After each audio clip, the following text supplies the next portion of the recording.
उसके डॉक्टर को बोला है कि मुझे बेड रेस्ट दे दे।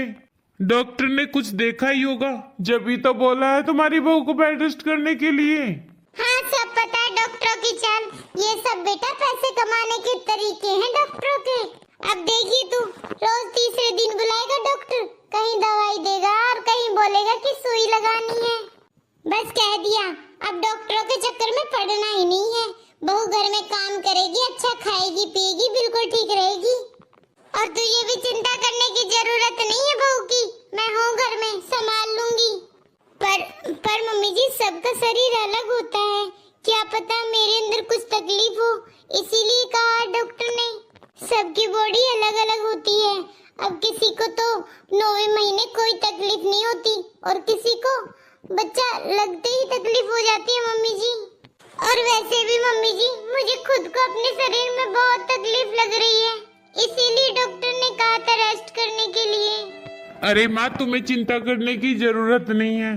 क्या पता डॉक्टर को कुछ तकलीफ लगी हो, इसीलिए काजल को बेड रेस्ट करने के लिए बोला है। 1 हफ्ता करा के देख लेते हैं, शायद ठीक हो जाए। अरे बेटा, तू नहीं समझता, ये आजकल की बहुओं के भी चौचले हैं, काम ना करने के बहाने ही घर में। अब तू ही बता, ये महारानी बेड रेस्ट करेगी तो घर का सारा काम कौन करेगा? तुझे पता नहीं घर में कितने काम होते हैं। माँ देखो, तुम्हें चिंता करने की जरूरत नहीं है, इसका भी मैंने सोच लिया है। वो अपने पड़ोस में है ना काम वाली, उसको बुला लेंगे हम भी घर में।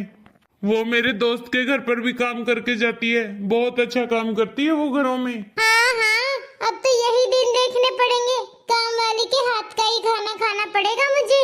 अब इस घर में काम वाली भी आएगी, हमारे हाथ पैरों को क्या जंग लग गई है। देख बेटा, मैं पहले ही बता देती हूँ, मेरे जीते जी कोई काम वाली नहीं आएगी इस घर में। मुझे काम वाली बिल्कुल पसंद नहीं है।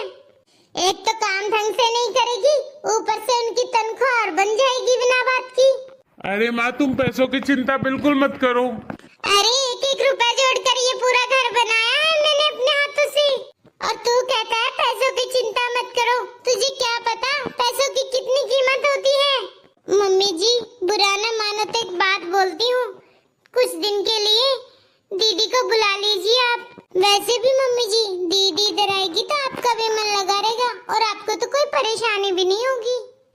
क्यों नहीं बहू, हम माँ बेटी तेरी सेवा में जो लगे रहेंगे। माँ, मुझे काजल की बात समझ में आ गई है। एक काम करते हैं, पायल को ही बुला लेते हैं इधर। मैं खुद लेने जा रहा हूँ काजल को। अरे रहने दे, खुद ही फोन कर दूंगी मैं उसे।